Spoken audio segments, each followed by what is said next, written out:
ಮಹಾರಾಷ್ಟ್ರದಲ್ಲಿ ಸುರಿದ ಧಾರಾಕಾರ ಮಳೆಯ ಪರಿಣಾಮ ಭೀಮಾ ತೀರದ ಜನರು ಕಂಗೆಟ್ಟು ಹೋಗಿದ್ರು. ಭೀಮಾ ಹಾಗೂ ನದಿಗೆ ನೀರು ಬಿಟ್ಟ ಕಾರಣ ರೈತರ ಜಮೀನುಗಳಿಗೆ ನೀರು ನುಗ್ಗಿದರೆ ನದಿ ಪಾತ್ರದ ಜನರ ಮನೆಗಳಿಗೆ ನೀರು ನುಗ್ಗಿ ಕಂಗೆಟ್ಟು ಹೋಗಿದ್ರು. ಪ್ರವಾಹ ಪರಿಸ್ಥಿತಿಯಿಂದ ಕಂಗೆಟ್ಟ ಜನರ ಸಮಸ್ಯೆ ಆಲಿಸಲು ಬಿಜೆಪಿ ನಿಯೋಗ ಜಿಲ್ಲೆಗೆ ಭೇಟಿ ನೀಡಿತ್ತು. ಹಾಗಾದ್ರೆ ಅವರು ಭೇಟಿ ನೀಡಿದ್ದೆಲ್ಲಿ ಅಂತೀರಾ? ಎಲ್ಲಿದೆ ನೋಡಿ ಕಂಪ್ಲೀಟ್ ಸ್ಟೋರಿ. ಮಹಾರಾಷ್ಟ್ರದಲ್ಲಿ ಸುರಿದ ಧಾರಾಕಾರ ಮಳೆಯ ಪರಿಣಾಮ ಭೀಮಾ ನದಿಗೆ ನೀರು ಬಂದು ಚಡ್ಚಣ, ಇಂಡಿ, ಸಿಂದಗಿ ಹಾಗೂ ಆಲ್ಮೇಲ ತಾಲೂಕಿನಲ್ಲಿ ಹಲವು ರೈತರ ಜಮೀನಿಗೆ ನೀರು ನುಗ್ಗಿದರೆ ನದಿ ಪಾತ್ರದ ಮನೆಗಳಿಗೆ ನೀರು ನುಗ್ಗಿ ರೈತರು ಸಂಕಷ್ಟಕ್ಕೆ ಒಳಗಾಗಿದ್ರು. ಇಂದು ವಿಪಕ್ಷ ನಾಯಕ ಆರ್ ಅಶೋಕ್ ಅವರ ನೇತೃತ್ವದಲ್ಲಿ ಇಂಡಿ ತಾಲೂಕಿನ ಅಂಜುಟಿಗಿ, ಅಗರ್ಖೇಡ್, ಖೇಡ್ಗಿ, ಮಿರ್ಗಿ ಗ್ರಾಮಗಳಿಗೆ ಭೇಟಿ ನೀಡಿ ಜನರ ಸಮಸ್ಯೆಗಳನ್ನು ಆಲಿಸಿದರು. ಹಾಗೆ ರೈತರ ಜಮೀನುಗಳಿಗೆ ಭೇಟಿ ನೀಡಿ ಬೆಳೆ ಹಾನಿ ವೀಕ್ಷಣೆ ಮಾಡಿದರು. ಇದೇ ಸಂದರ್ಭದಲ್ಲಿ ಮಾತನಾಡಿದ ಆರ್ ಅಶೋಕ್, ನಿನ್ನೆ ಬೆಳೆ ಹಾನಿಯಾದ ಬೆಳಗಾವಿ, ಚಿಕ್ಕೋಡಿಗೆ ಭೇಟಿ ನೀಡಿದ್ದೇವೆ. ಮಳೆ ಶುರುವಾಗಿ 2 ತಿಂಗಳಾಯಿತು.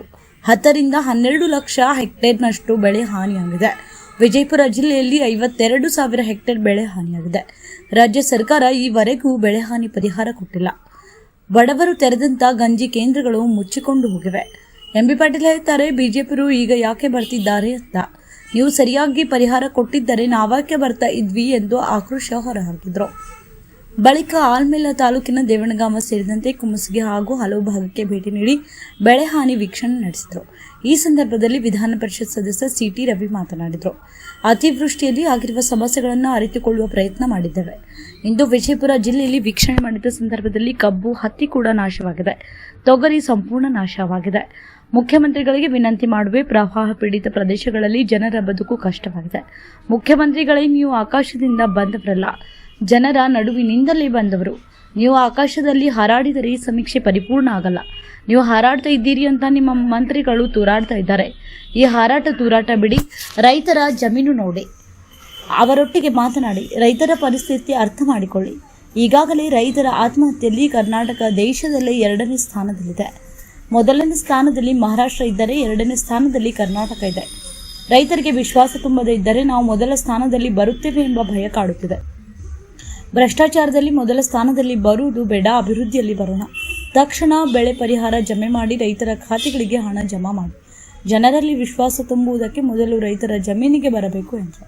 ವಿಪಕ್ಷ ನಾಯಕ ಆರ್ ಅಶೋಕ್ ನೇತೃತ್ವದ ತಂಡ ಇಂದು ಪ್ರವಾಹ ಪೀಡಿತ ಪ್ರದೇಶಕ್ಕೆ ಭೇಟಿ ನೀಡಿದರೆ ಬಿಜೆಪಿ ನಿಯೋಗದಲ್ಲಿ ಮಾಜಿ ಸಿಎಂ ಜಗದೀಶ್ ಶೆಟ್ಟರ್, ಶಾಸಕ ಅರವಿಂದ್ ಬೆಲ್ಲದ್ ಗೈರಾಗಿದ್ದರು. ಇಂದು ಭೇಟಿ ನೀಡಿದ ತಂಡ ಪ್ರವಾಹ ಸಂತ್ರಸ್ತರಿಗೆ ಪರಿಹಾರ ಕೊಡಿಸುವ ನಿಟ್ಟಿನಲ್ಲಾದರೂ ಕೆಲಸ ಮಾಡಲಿ ಎಂಬುದೇ ನಮ್ಮ ಒತ್ತಾಯವಾಗಿದೆ. ನಾವು ಮಳೆ ಹಾನಿ ಆಗಿರೋ ಪ್ರದೇಶಕ್ಕೆ ಅವರ ರೈತರ ಸಂಕಷ್ಟ ಕೇಳಕ್ಕೆ ಬಂದಿದ್ದೀರಿ. ನಿನ್ನೆ ಎಲ್ಲ ನಾವು ಚಿಕ್ಕೋಡಿ, ಬೆಳಗಾವಿ ಜಿಲ್ಲೆಯಲ್ಲಿ ನಾವು ಪ್ರವಾಸ ಮಾಡಿದ್ರಿ.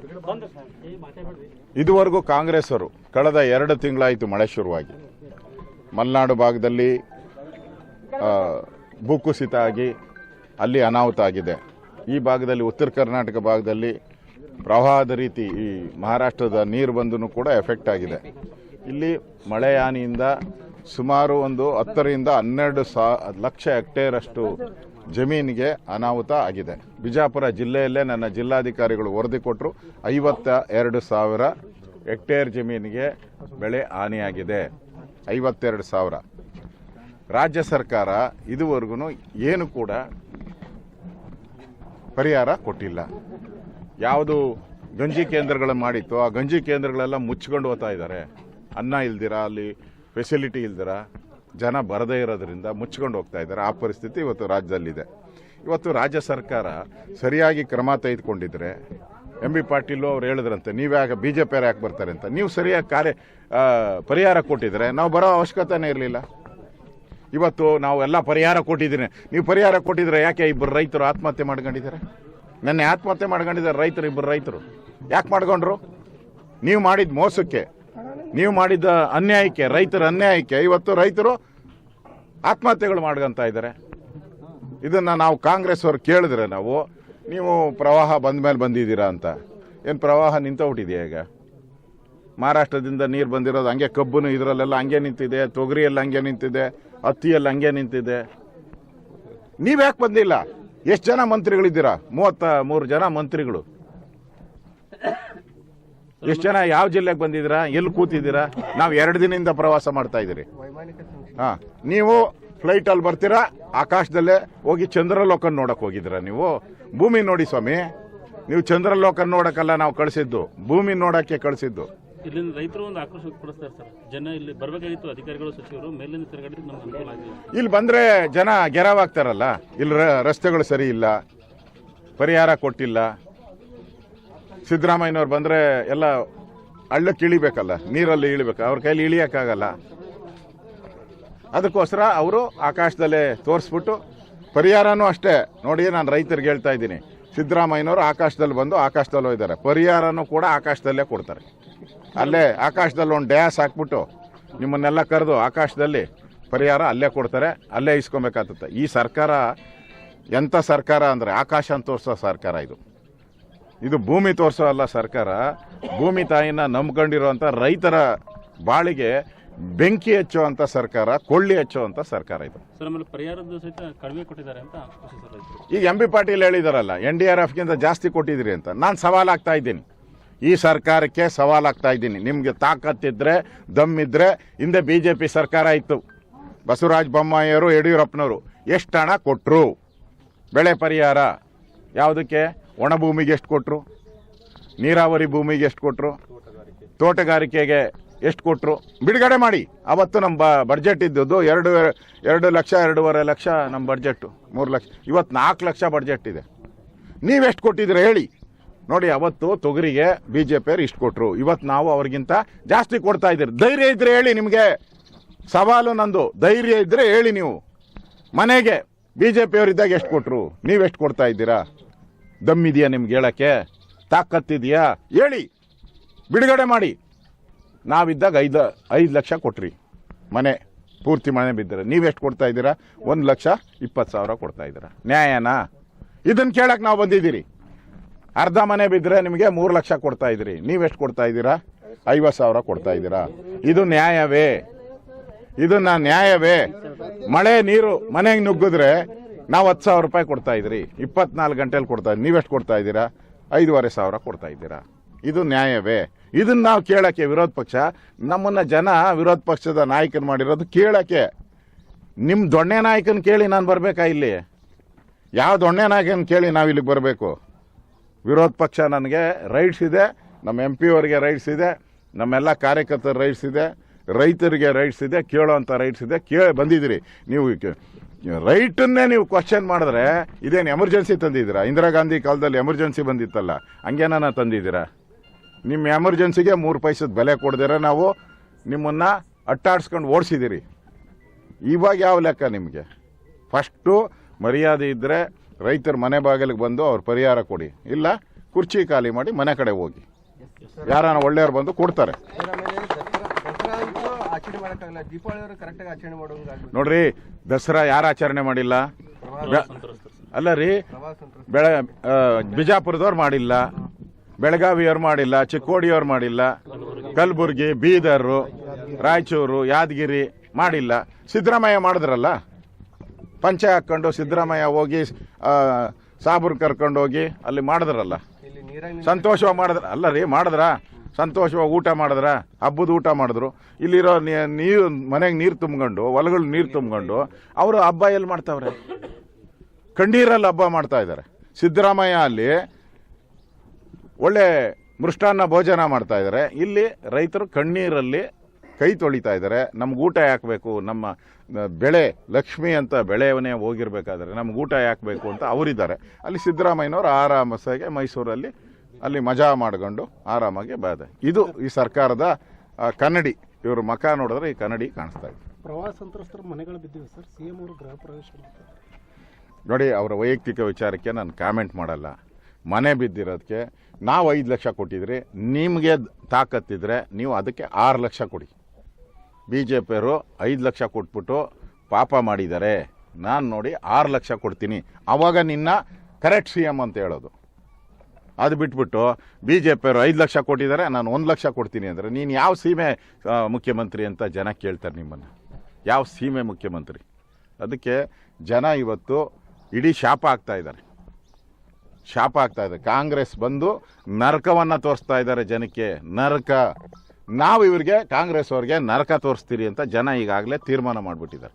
ಆ ಪರಿಸ್ಥಿತಿ ಇವತ್ತು ಫ್ಲಡ್ ಎಫೆಕ್ಟೆಡ್ ಏರಿಯಾದ ಆಗಿರ್ತಕ್ಕಂಥ ನಿಜ ಸ್ಥಿತಿಯನ್ನು ನಾನು ನಿಮ್ಮ ಮುಂದೆ ಹೇಳ್ತಾ ಇದ್ದೀನಿ.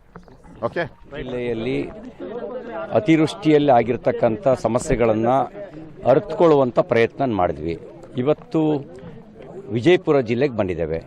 ವಿಜಯಪುರ ಜಿಲ್ಲೆಯಲ್ಲೂ ಕೂಡ ವಿಶೇಷವಾಗಿ ತೊಗರಿ ಬೆಳೆ, ಹತ್ತಿ ಮತ್ತು ಕಬ್ಬು ಇಷ್ಟು ಕೂಡ ಬಹುತೇಕ ನಾಶವಾಗಿದೆ. ತೊಗರಿ ಬೆಳೆಯಂತೂ ಏನೂ ಕೈಗೆ ಹತ್ತಿಲ್ಲ.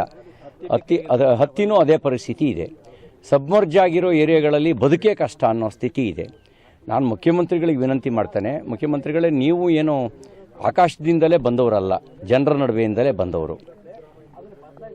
ನೀವು ಆಕಾಶದಲ್ಲಿ ಹಾರಾಡಿದರೆ ಸಮೀಕ್ಷೆ ಪರಿಪೂರ್ಣ ಆಗಕ್ಕೆ ಸಾಧ್ಯ ಇಲ್ಲ. ನೀವು ಹಾರಾಡ್ತಿದ್ದೀರಿ ಅಂಥೇಳಿ ನಿಮ್ಮ ಮಂತ್ರಿಗಳು ಅವ್ರು ತೂರಾಡ್ತಿದ್ದಾರೆ. ಈ ತೂರಾಟನ ಬಿಡಿ, ಹಳ್ಳಿಗೆ ಬನ್ನಿ. ಹಳ್ಳಿಗೆ ಬಂದು ರೈತರ ಜೊತೆಯಲ್ಲಿ ಮಾತಾಡಿ, ಜಮೀನು ನೋಡಿ, ಅಲ್ಲಿ ಬೆಳೆ ಕಂಡ್ಕೊಂಡಿರ್ತಕ್ಕಂಥ ರೈತರ ಪರಿಸ್ಥಿತಿನ ಅರ್ಥ ಮಾಡ್ಕೊಳ್ಳಿ. ಮತ್ತು ನನಗೆ ಆತಂಕ ಇರೋದೇನು ಅಂದರೆ, ಈಗಾಗಲೇ ಕರ್ನಾಟಕ ರಾಜ್ಯ ರೈತರ ಆತ್ಮಹತ್ಯೆಯಲ್ಲಿ ನಂಬರ್ 2 ದೇಶದಲ್ಲೇ. ಮೊದಲನೇ ಸ್ಥಾನದಲ್ಲಿ ಮಹಾರಾಷ್ಟ್ರ ಇದ್ದರೆ, ಎರಡನೇ ಸ್ಥಾನದಲ್ಲಿ ಕರ್ನಾಟಕ ಇದೆ.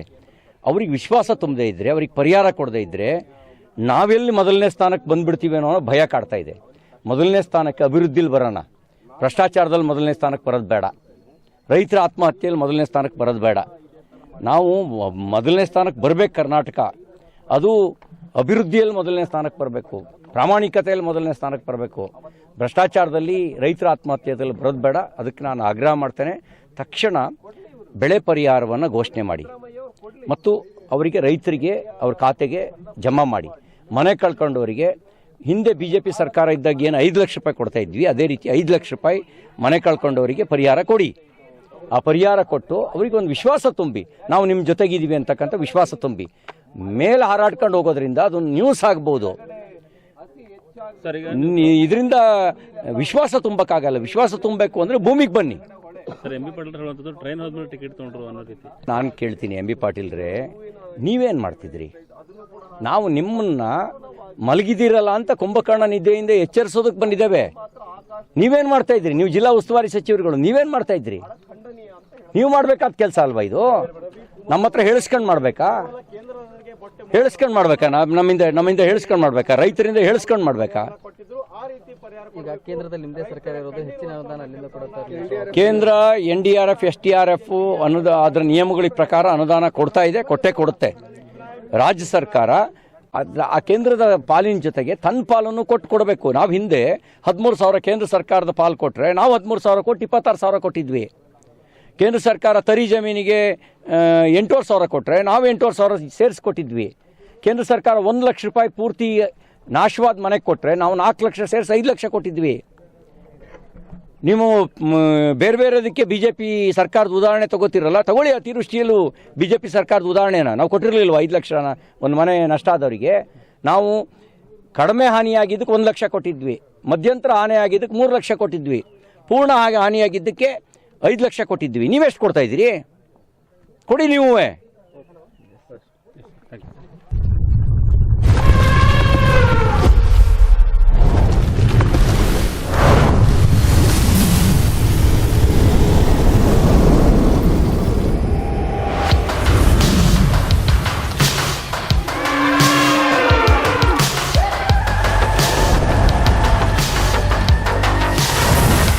Introducing the all-new Saathi, pioneered by Ashok Leyland to break the molds of conventions in the entry-level small commercial vehicle segment. The Saathi's new age engine redefines performance with its best-in-class power and torque. The revolutionary LNT technology eliminates the need for AdBlue, maximizing earnings per ride. Saathi carries more in each ride with its 24% bigger loading area and segment-leading 1,120 kg payload. The Saathi offers the smoothest ride experience along with a modern spacious cabin, bigger tires and superior ground clearance. With its superior mileage and industry-first 5-year 2 lakh kilometer warranty, the Saathi elevates the ownership experience. Shattering the perils of the older generations, it is time to show real strength and lead from the front. Ashok Leyland Sathi, Mera Hathi.